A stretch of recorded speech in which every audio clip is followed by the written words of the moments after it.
Chris, and this is video number 6 for the Green Malt. And I'm recording this afternoon on a very damp, cold, overcast kind of afternoon here in Toronto. Very Scottish weather. Weather that kind of invites a warming dram of some kind. And this seemed like a pretty ideal candidate for that. This is the Benromach 10-year-old. It's something that I've been eagerly awaiting the arrival of here in the LCBO for quite some time, and very happy that it finally made it. And yeah, I get that this isn't open yet, but just wiping out the last of my little traveler that I brought back with me from Scotland. Benromach is an interesting producer because it's very small production-wise, and it is owned by one of the few independent producers. Gordon and MacPhail, historically an independent bottler, bought Benromach in 1993 after the distillery had been mothballed for about 10 years. And they decided they wanted to try to reproduce the kind of malt that was made in the Speyside region, which incidentally Benromach is. It's a Speyside distiller. That used to be characteristic of the area before the 1960s, when it was apparently a little bit more of a smoky malt, not quite as sweet and easy drinking as Speyside is kind of thought of now. So they actually got their hands on some old whiskey from Diageo's stores that gave them an idea of what the single malt from that the Speyside region was like before the 1960s. And using that as a template, they have moved forward with quite a bit of success actually to this point. And they've done it trying to keep to some of the traditional methodologies of Scotch production. They don't automate anything. They don't have any computers. Their distillers do things by hand, whether it is cutting the heart out of the distillate during the distillation process, or the barreling of it and the weighing of it.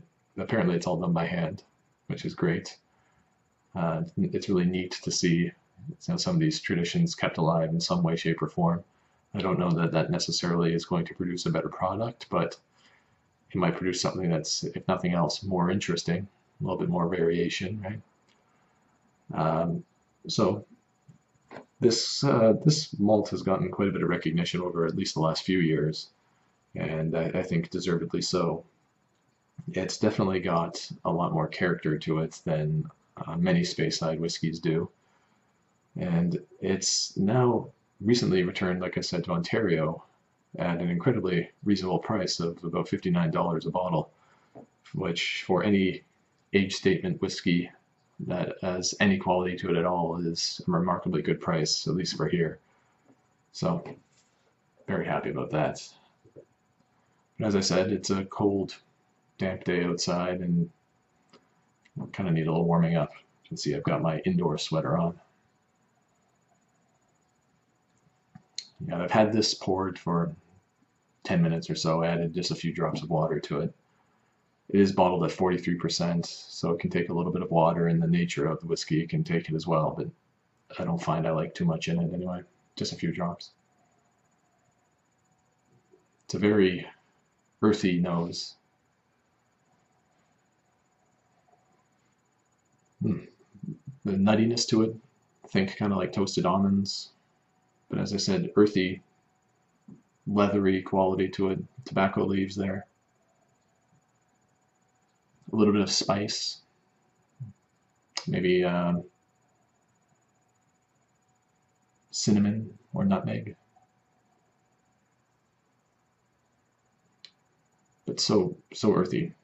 You get a hint. You get like the idea that the smoke is there without actually smelling it very much, if that makes any sense. It's almost like a precursor to smoke.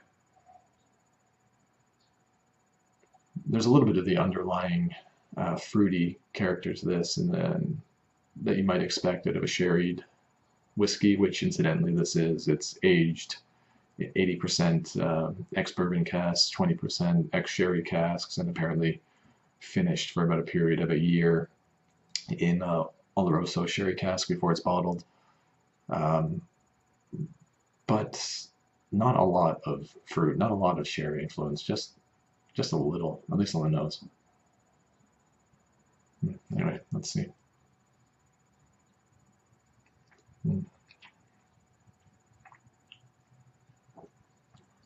Yeah, kind of as expected with the nose. Very nutty, very earthy approach to it. Doesn't stick around long on the approach. Progresses very quickly. You get a little bit more of the, or at least I get a little bit more of the fruity aspect of the malt through the development. A little bit of the red dried fruit, not fresh fruit, very much dried fruit. Some citrus in there as well. I think like orange rind maybe.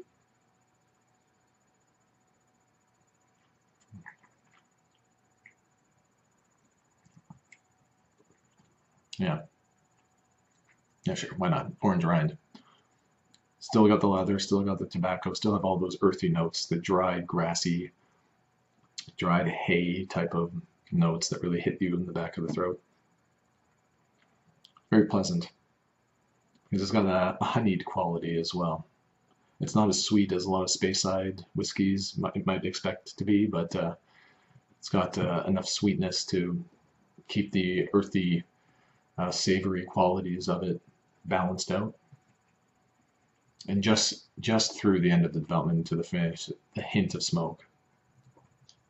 Very light, but enough that, and lingering, which is really pleasant. Light and lingering smoke with the citrus notes, and I get like a minty quality on the finish, which is, I don't think something I've experienced in other whiskeys, but definitely here.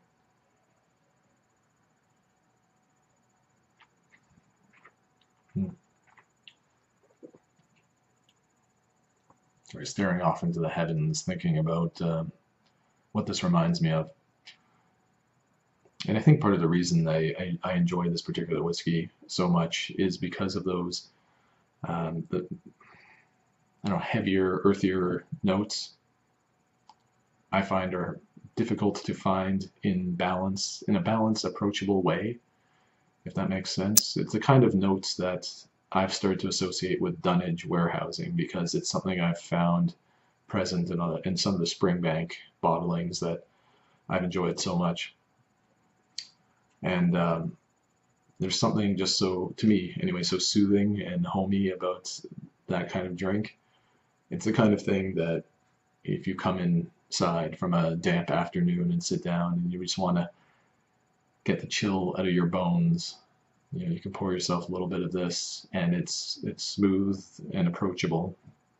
Smooth not always being a good thing, but in this case it is. But pleasant and warming at the same time.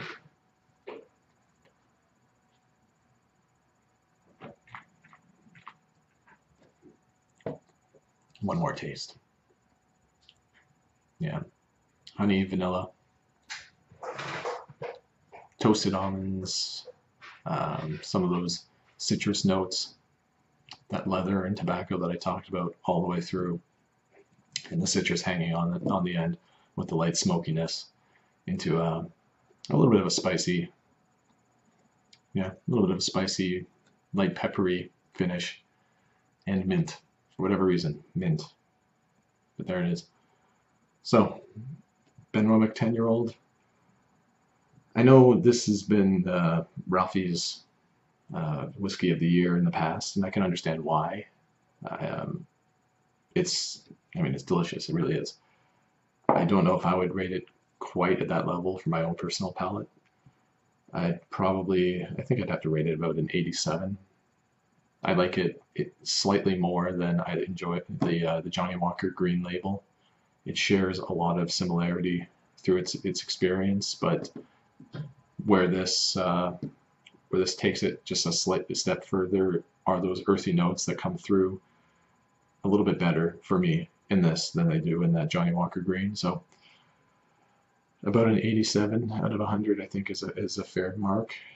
What I would be very interested to see is how the Benromach 10-year-old 100 proof variant of this stacks up, because I think This is at 43% is quite enjoyable. I think if I were to try it at a higher alcohol by volume level to really bump up some of those flavor notes, I mean that could put it over the top for me. Definitely put it into one of my absolute favorite whiskey type levels.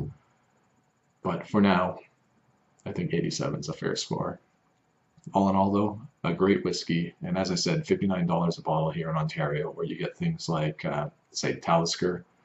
The Talisker 10 goes for $100 a bottle. The Altmore 12 that I recently talked about was $80 a bottle, which I thought was a reasonable price. This is 59. I mean, you can't beat it. So, cheers to Benromach. Keep up the good work, and maybe talk about the 15 or the organic in a future episode. Cheers.